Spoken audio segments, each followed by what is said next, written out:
C'est la première fois en fait qu'à Bamako, il y a un attentat de cette ampleur. Il y avait eu des petits problèmes, mais enfin rien de particulier. Et pour le moment, effectivement, Bamako était considérée comme une ville sûre. Donc là, c'est historiquement quelque chose d'assez grave.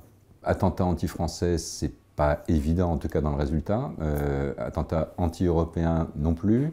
Volonté peut-être de montrer qu'on est toujours présent, y compris d'ailleurs dans des zones où on ne s'attendait pas à ce qu'on soit présent.